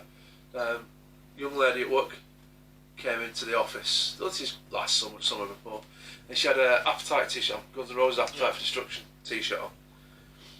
And I said, "Oh, I didn't know you were a GNR fan." No, it didn't say Guns N' Roses on it. It just had the Appetite cross. Yeah. And she went, "What?" I said, "Guns N' Roses." She said, "What are you on about?" I said, "Your t-shirt." I said, "Yeah." I said, "It's Guns N' Roses." I said, "It's the Appetite for Destruction cross." Is it? Yeah, it's frightening. So they just buy it for... Yeah, it's because it's retro. And I suppose when it was kids with Ramones t-shirts on. Yeah, there was a bit of that. However, when you bought it because you bought the album. Yeah. Like, it was a big part. You bought an album, you bought a T-shirt, didn't you? It was like a natural progression. You might buy a single, or you'd see a song on MTV. You'd buy a single with a B-side on it, and then you think, right, I'll go and buy an album. So you then go and buy the album, and then if you really like the album, you might buy the T-shirt. And I think there's a lot of that in it. You don't get that anymore. Yeah. You know, it just doesn't happen. So I think it was a lot. But for me, anyway, it was a lot to do with that, really. I think. But yeah. So Cliff. So 33 years today, isn't it? One of the to get this on before we move on.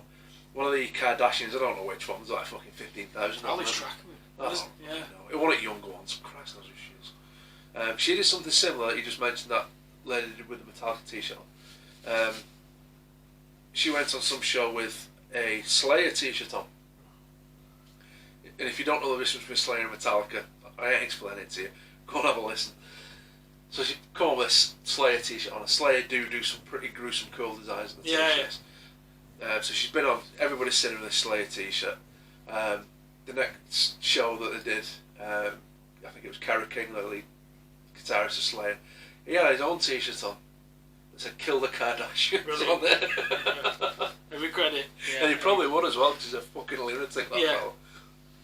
Yeah, you've got to live it and breathe it. You can't fake it, that shit, can you? Nah. You've got to live and breathe it. Let's see a Kardashian in a mosh pit. Yeah, it won't last very long. Right in the middle of Raining Blood by Slaves. Chill out of and see what happens. Yeah, see if they're wearing a T-shirt after that. Yeah, absolutely. That concludes our metal section of history. Well, metal will be a recurring theme, no doubt. So moving on from history of the week, slightly more in history, if you will. Fascinating story. I had to cover this because it sort of jumped off the page of us, didn't it, when we saw it? I think with this one, quite an interesting one. If you're a fan of, I don't know what the right word is, sort of moments in history that determine major events, this is the mother of all stories. We had to double check it, didn't we? Yeah, I did. It was that. Yeah. Whoa. One of them. It was a war one. Yeah. It was a war moment. You'll get one with me. We'll cover it. So basically, the story goes in this day actually, in 1918, the third battle in the Battle of Ypres, I should say. I think it's in Belgium, I think. Yeah, I think so. In World War One, horrendous war. I mean, not to cover this too much, but millions of lives wasted over a terrible, terrible war. But anyway, with this particular story, a young British soldier, under the name of his name was Tandy. I can't remember his first name now. Henry Tandy. Thank you. Henry Tandy was involved in the battle and came across. They were storming a trench, basically, as they did, and they were claiming ground. And he stumbled across a wounded enemy soldier, and I suppose, in his own way, decided not to kill this guy because he was wounded, and he had this sort of unwritten rule where basically, he wouldn't kill a wounded soldier. And I get it to some degree. However, the crux of this story was the enemy soldier in question was no other than 29-year-old Adolf Hitler. Yeah. So there's a couple of ways of looking at this. Firstly, and I really want to reiterate this, I'm not blaming the guy at all. This British soldier, because he wouldn't. I mean, he wouldn't. You can't know. However, with hindsight, the thing that immediately think of, you think, well, what would have happened, if he'd have killed him, or what wouldn't have happened, or what would have changed? And I think what it hits home is how fragile history is in terms of, those little things, little situations, little moments in time that can have such a huge effect on what happens later on. So, but I think probably the thing is, if he'd have killed him, let's say he killed him, then would something equally or worse have happened? Yeah, I was just going to say that, yeah. You don't know, do you? Yeah.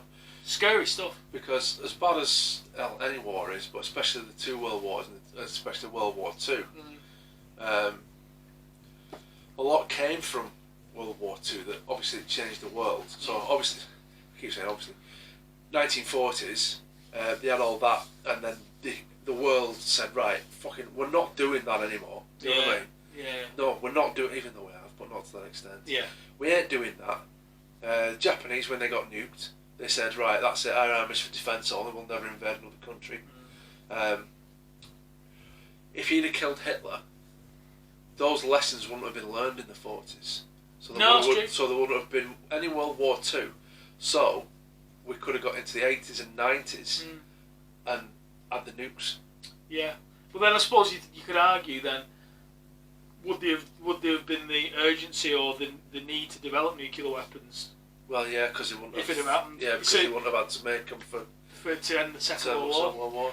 It's just all what it is, but a fascinating sort of decision that let's face it, probably moulded an entire century. Could change the entire world for pull of a trigger. Yeah. And it's just show you can do. Little decisions you make can have such a big knock-on effect.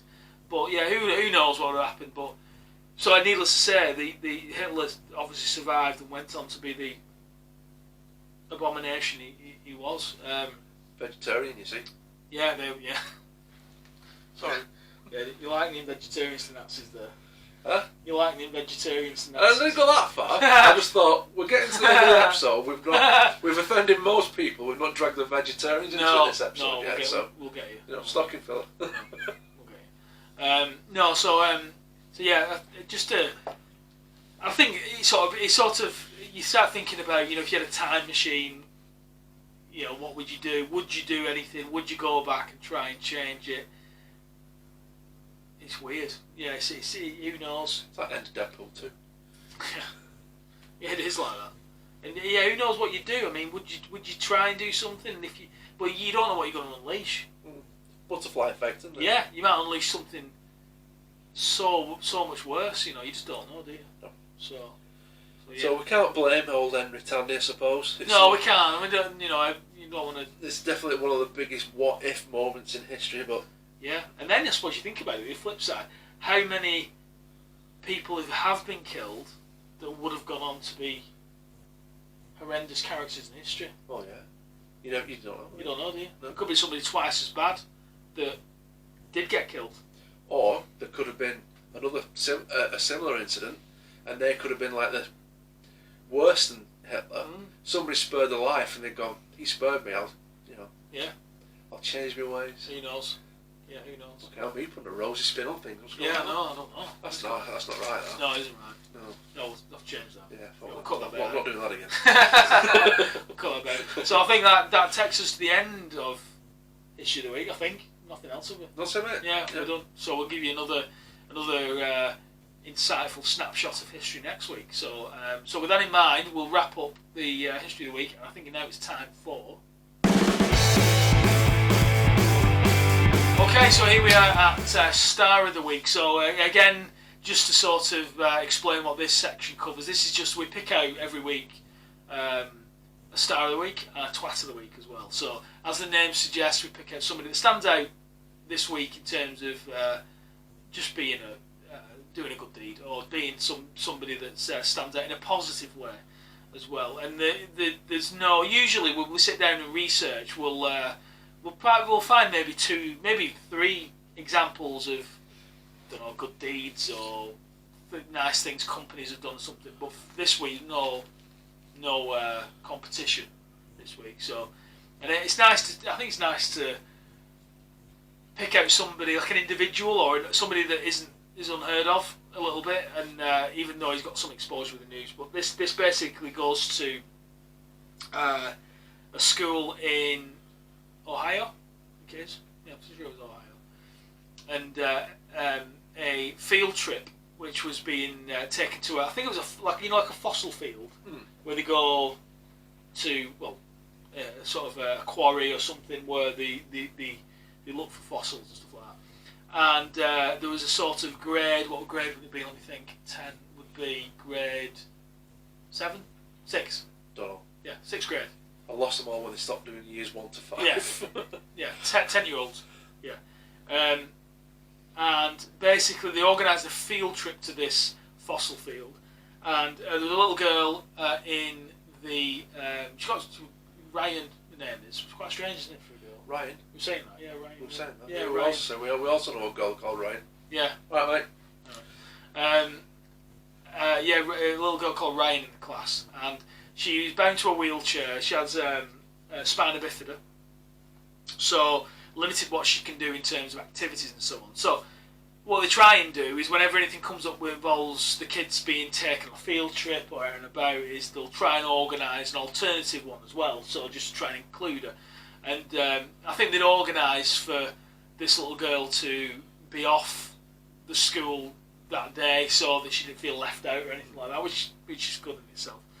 But the teacher in the class, he said he wouldn't have any of it. So what he decided to do is he contacted the mother of little Ryan and said to her mother that he essentially would carry her on the field trip. So what he did, and it's a great story, so do look it up, where he's got this like sort of, like a rucksack, and he puts her in the little rucksack. Papoose. Thank you. Yeah, like a papoose. Yeah, and basically does an amazing thing and carries the little girl on the field trip, and he carries her around all day so she can get involved. She can mix with her classmates and get involved with the field trip So I mean, what do you got? I mean, you can't heap enough credit on something like that. No, definitely you really not. can't. So every credit to you. I forgot his name already. Let's have a look at my prompter. What was his name? Jim Freeman. There he is. Yeah. So that was me being very professional looking at my prompter. So Jim, every credit to you, sir. A very, very classy guy doing something like that. It's just like little things like that. Just I would have changed that little girl's whole. Yeah. Done it? Yeah. Simple gesture. Absolutely. Like And her mother said actually that she felt great because she felt a little bit more independent from her mother, because her mother obviously looks after her. Yeah. Predominantly. So, and some great shots of a very smiley little girl and a smiling teacher as well going on this field trip. So, yeah, it's a bit of a soppy one, that one, but well deserved. Well deserved. Yeah, and you can't, no humour to add to that. It is what it is. That's you carry me around when you can, don't you? I always carry you. Yeah, always carried you. Yeah, a couple of hours he will be carrying me. So yeah, it's great story. So yeah, I think no doubt in saying this week he's my star of the week. Absolutely, well done, Jim. Well done, Jim. Yeah, have a credit. So that's it for star of the week this week. So I think it's now time for going to the opposite end of the spectrum. And it's time for this. Right, as Doran said, opposite end of the spectrum. So we've done our knight in shining armour. Now it's time for our twat of the week. Oh. Very much like our star of the week, it could be an individual, it could be an organisation, anybody that's really pissed us off. To be honest with you, we are not short of people that pissed us off. No, this isn't quite a lot then. Yeah, she's the star of the week we struggle with. The star of the week we struggle, we've got a fucking list 4.5 mile long of people Yeah. that cheeses off. And this one is going to an organisation. Alright. It's one of the biggest and oldest organisations in the world, and it is the very quintessentially British BBC. Not for the reasons you might think. Now, there's plenty of ammo to go at the BBC. Yeah, there is. We had the whole brush Jimmy Savile under the carpet, he's not doing any wrong, leave him alone. They've abolished the free TV licences for over 75. And this week they have reprimanded one of their newsreaders. I've seen him many times on breakfast. Naga Manchetti. Oh yeah. Remember going back, obviously the BBC pride themselves on being impartial, which is a lot of shit. It's a lot of shite. You're not impartial at all. Stop You pretending. can't be impartial. No. It's not possible. No. They try though, don't they? Yeah, they try, but they're not. No. They're not. You remember, we're going back to our what's it skinned for President Trump. Cheeto chops. Cheeto chops, yeah. I don't know how long ago, a couple of months back now. You remember he got slated for them female senators spoke up against him. And they were Latino, and he said send them back to where they come from. Yeah. Dan Walker, who was the co-anchor, if you will, for Naga's thing, he was asking her about it, and he said, "Have you ever experienced anything like that?" And what she said was, rightly, she said, "I'm a woman of colour.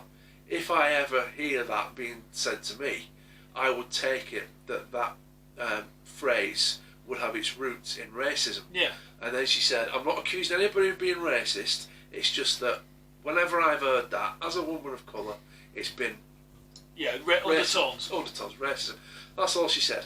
Now, bear in mind, BBC did shit all about Savile for decades, right? They've taken all that money off all of the synthesizers like that. They've reprimanded her because she wasn't being impartial.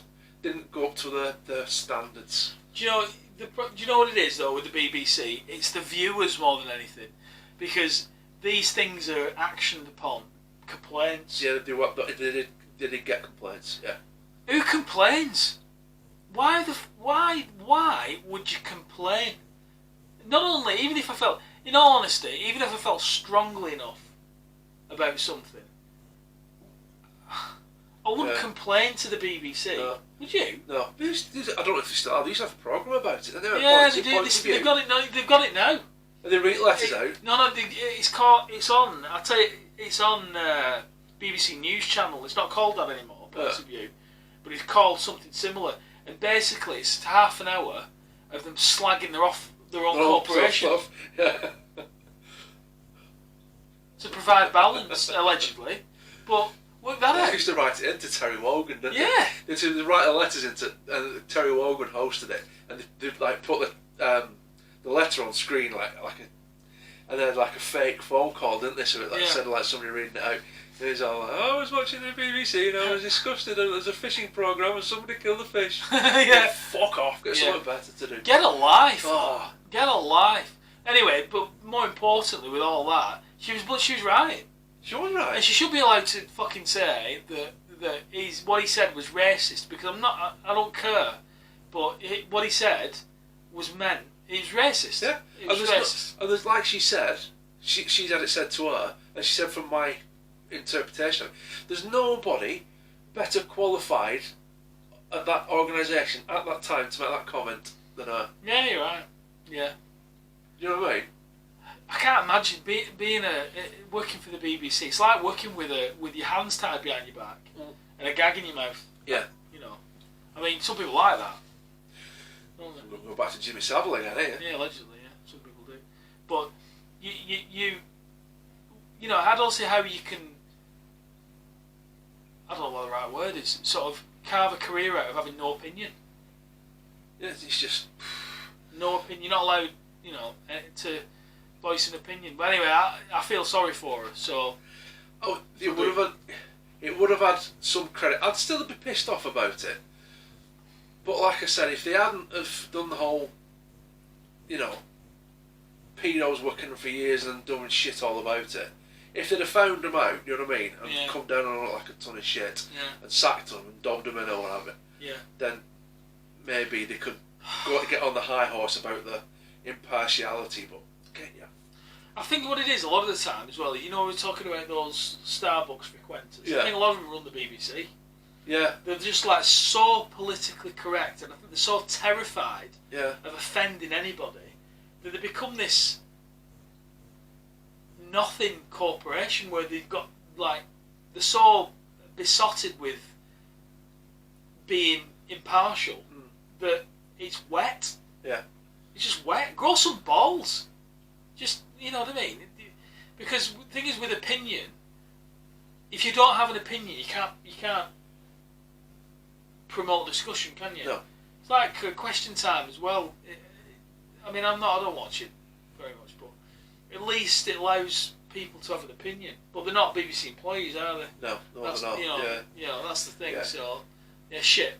Just shit. Yeah, BBC. like you say, how can you host a breakfast? What she hosts is a breakfast show. It's probably the most popular, most viewed section. I don't watch it. You know. No. For the reasons we talked about. Yeah. I can't stand the BBC. But like you say, how can you open any kind of debate without expressing some kind of opinion? Yeah, and they should be allowed, just because they're hosting the bloody thing.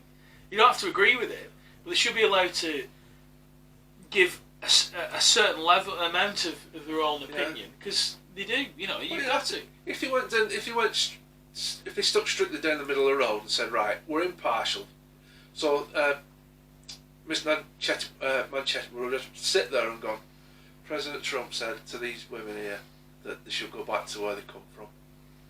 Now, anybody with half a brain, we'd have watched that, because we have got half a brain each. And we'd have said, fucking that's a bit racist. Yeah. But if you don't, if you're not, because not everybody is, if you're not up on it, so we say, you can sit there and you go, and?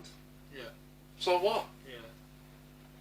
You need that context. Yeah, you need to, that's the word, context. Yeah, you do. So you need that little deviation from impartiality to show both sides of any subject. Yeah. Yeah, but they piss poor, the BBC. Piss poor. The crap. Yeah. Why are pay TV licences? Why you stole all sport? There's no Formula One. There's no football. Nothing. Match of the day. Your programmes are shit. Yeah. Yeah, I don't. Yeah, well, you can do it, can't you? There's a thing you can follow now. Apparently, there's like a log that you can, electronic log to prove you don't watch the BBC, and you can get away with it. Well, not get away with it. You can prove you don't have to pay your licence. But it's a bit of a ball ache to do it. But yeah, I think that the days are numbered. I think only saving grace of BBC is Top Gear, because I like the new lineup, and Line of Duty. Yeah, that was good, I have to say. Yeah, but then again, they don't make Line of Duty, do they? They just commission it, don't they? So they could take that show elsewhere, couldn't they, if they wanted to? So, but I know what you mean. Yeah, that is a good show, but other than that, no. So twice of the week. Yeah, the BBC. Yeah, definitely. Right, so that takes us to the sort of summing up of this week. So we've had been all over the place this week. Yeah. We've had the flat earthers. We've had massive penises as well. We've not had them. We've talked about them. No, that's after. No, we've talked about them, it's been all over the place this week, hasn't it? Only on this show could you have in the same episode a discussion about penises and dwarfism. Yeah. It's a good starting point for any conversation, I think, isn't it? Let's get people talking. That's what we like to do. So just to sort of remind everybody out there as well that we've got all social media covered. We've got Instagram, Doran Dean Talk. We've got Twitter, Doran Dean Talk as well, and the old Facebook, which is just Doran Dean Talk, no and in the middle. No and, they don't like hands. No, I did try and change it the other day. It was having none of it. No, and also we've got our little subscribe button. You might notice I've been saving this up because I wasn't going to say anything because I thought you'd notice, and you should notice as well, but it's just down here. Down there, yeah. Just a little button with our little faces on it. It's difficult to get it right, actually, in terms of the size of the writing and stuff like that, but anyway, it's that red square down there with our faces on it. So all you need to do is just press on that, click subscribe, click the little notification bell, so every time we sort of regurgitate something on the internet, you'll be alerted to it, won't they? So, we'll try not to make it 2 o'clock in the morning. No, we won't. And then and don't forget to check out all the previous episodes as well, because if you think we've droned on this week, you should hear some of the previous episodes. So yeah, we've got a lot of footage out there now, haven't we? We have. Don't forget to check it. Please do watch the full episodes, because we always feel that they flow better and they're more coherent. Yeah, you can find out how crazy we are as well, because definitely. But check out, if you haven't got time for enough, you're busy, check out our section videos as well. They're about 10-15 minutes long. Yeah, little fun-sized pieces if you're a certain age. Fun-sized chocolate. Everything's fun-sized, yeah, it's true, everything's fun-sized. But yeah, you got little fun-sized pieces of our videos, so do check them out, like Dean said. And then when you get a bit of time, get some episodes watched. And obviously comments below, there'll be somewhere down here, just press the comment button. And then give us some feedback, let us know what you think, what you like, what you don't like, and also anything. If you want us to talk about something. Yeah, we'll give you a shout out. Yeah, shout outs, yeah. Put your name and then we'll say it. Yeah, we'll mention the app. Yeah, we'll back take the piss out of you a little bit, depending on what you say, but it's all part of the fun, isn't it? If you can't laugh at yourself, what can you do? If I laughed at myself, I know stuff. It is so. So without further ado, I think that's time for us to say adios. We've got some copious drinking to do. We've got some beer to drink, so Iron Maiden's drink. You've got some whiskey to drink. Oh yes. And I've got some Brewdog beer as well to drink, which is very nice, by the way. So we might even cover that on a later episode. So I'll raise my glass to you, say thank you once again for all your support so far, and we'll do this next time. So we'll see you again next episode. Sayonara. Yeah, sayonara.